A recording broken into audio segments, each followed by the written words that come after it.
Hello guys, welcome back to my another video. Guys, आज हम बात करने वाले हैं कफ ड्रिल सिरप की।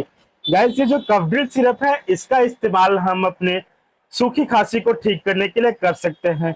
गाइस, कई बार ऐसा होता है कि जब मौसम का परिवर्तन होता है तो उस समय हमारे गले में खराश या हमारी नाक बार बार बहने लगती है और साथ ही में छींक वाली खांसी आती है। तो उसको दूर करने के लिए हम कफ ड्रिल सिरप का इस्तेमाल कर सकते हैं। गाइस, इसके फार्मूले के बारे में अगर हम बात करें तो इसमें आपको डाइसाहाइड्रामाइड, hydrochloride, ammonium chloride and sodium citrate देखने को मिल जाता है। गाइस, इस सिरप की